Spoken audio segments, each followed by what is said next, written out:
Last year I said goodbye to one of the most important figures in my racing life, my trusty old MAN, which I'd had for 5 years and had been the cornerstone of many adventures, pain, misery, joy, elation. We'd been through it all together. Welcome to my lorry, it's really cool. And the best bit is, yeah!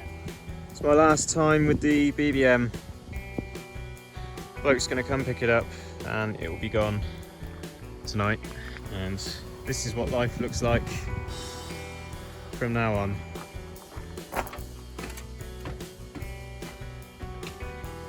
I am gonna miss it so much. What a bit of kit this has been. Tyre racks with no tyres on. A big wet stain where a jag should be. A tail lift with nothing on it. And a workshop with no tools left on it. I've had to sell. The running costs are quite high and mostly because of parts availability. The truck's been great, it's been a tip-top bit of kit. But getting the bits for this model is hard and it's getting to the age where it's needing them more frequently. You know, as much as I'm really looking forward to living out of a tent on an airbed, I'm gonna miss my cushy little setup that I've had in here. So I've had it for 5 years, it's been like part of the family. It's been an unbelievable bit of kit and I don't actually know what racing looks like without it. That's all my rubber off of my tyres. That's where my tools went.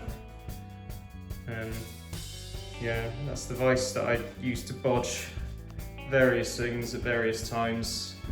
I've had to do some proper racetrack repairs in that thing. Catch you later, big man. Been a pleasure.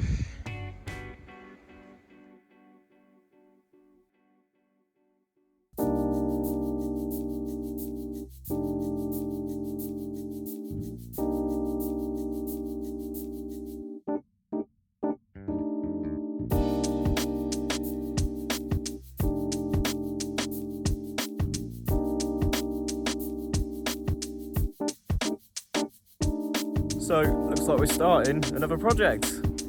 This is Marley.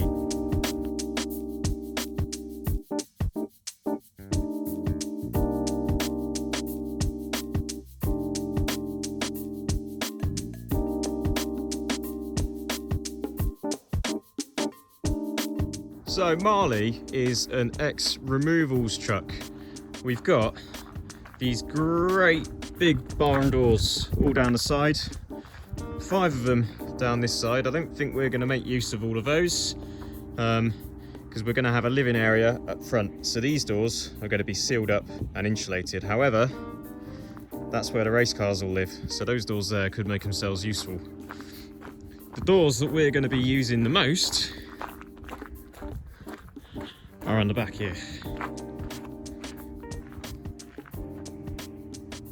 The reason for buying a removals truck that looks like this is simple. The old truck had a tail lift on it, which I wanted to get away from because it's extra maintenance and it's a little bit scary. If it fails, especially if it fails with the car on it, you're buggered. I've seen it happen. In fact, I've seen it happen to much newer and nicer trucks than I can afford to have. So what is going to make me safe? The reason for having the tail lift is because of the deck height of the lorry.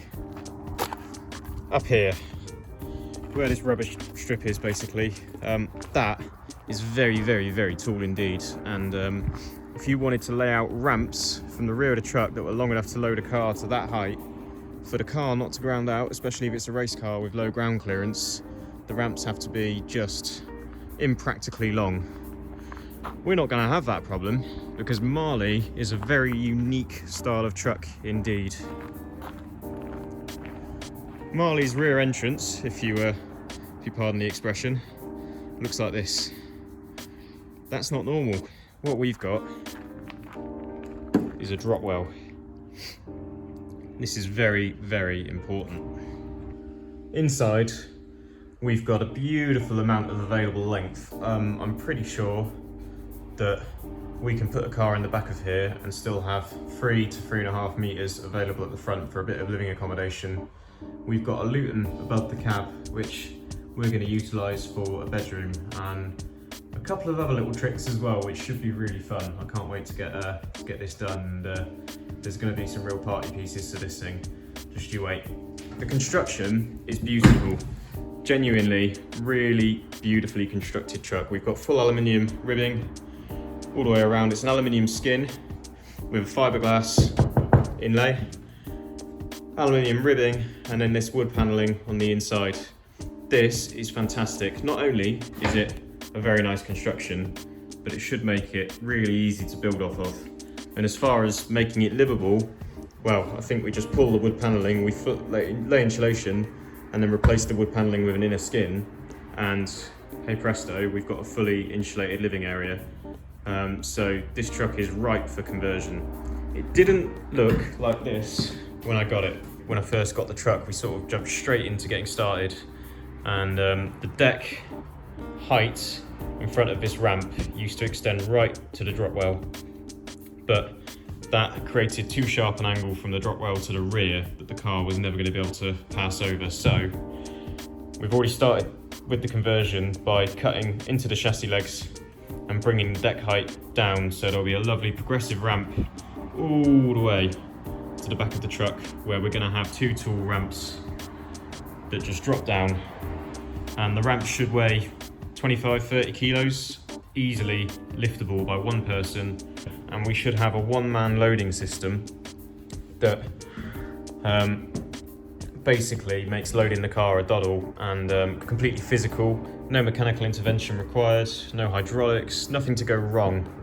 So we're moving away from the tail lift. We don't require great big massive ramps to get all the way up to the full deck height of the truck. We ramp down to the drop well and have ramps that collapse from the rear, and then the barn doors here will close behind it. At this stage, I don't know anything about the interior, how that's going to be.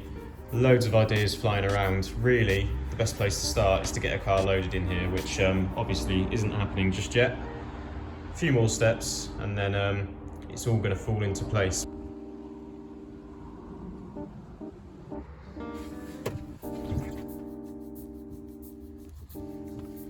In here, we've got air conditioning. We've got an automatic exhaust brake, so no more doing a tango every time I want to slow down. We've got buttons on the steering wheel that we've got a cruise control, we love that. And we've got a gear lever that looks like this. How bougie is that?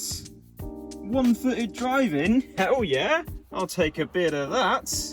So, it's mad. We've gone from having an old lorry, well at the time I wasn't able to tow, the licensing all changed. So I had to have a lorry to get the race car moved about. That's all changed, I can tow now. I've even got a tow vehicle. My old Beamer does a great job tugging the race car around. So why start a lorry conversion? How much does that stink of effort and money? Ultimately the formula can't be beaten really. It's covered storage for the car, keeps the car safe and dry over the winter, and then you fire the truck up and you take it to the races, you unload it and you race it. It's great, it's perfect. The living area I think we can make pretty special in this, and it doesn't need to be expensive. It's going to be a lot of elbow grease, and we should have something that works quite nicely. I've ended up with this lorry because I needed the drop well. Pretty early on I concluded I didn't want loading to be complicated, it needed to be as simple as possible. The problem with race cars is that they're low, so loading had to be simplified but also suitable for the car, which meant having the low deck height, which meant a drop well. Lorries with drop wells are not a common thing. It's mostly removals wagons like this, but a lot of removals wagons don't even have it. So the field got narrowed right down, and it was a pure stroke of luck. It was a local agricultural dealer had been to a bankruptcy auction for this firm, Cox & Sons, that had gone under. He got an absolute bargain on 2 of these trucks. One of them was a manual, 250 horsepower manual. This is a 225 automatic. This one's a bit newer, and honestly, couldn't believe the shape it was in. I came to inspect it. I came 2 or 3 times because I'm very indecisive and I don't like spending money on things. So I went to see this truck in his yard 2 or 3 times, and I found myself almost sort of second guessing, because every time I went and looked and crawled underneath it and had a look around it and looked at the history on it, I couldn't believe how good it was. And it took me a while to convince myself to get it over the line, but I did. And it's not expensive. This truck, and I tell you, for an 18 tonner, you won't find an 18 tonner of this age that looks much better than this. It's really good. Automatic, aircon, absolute doddle to drive, beautiful bit of kit to drive.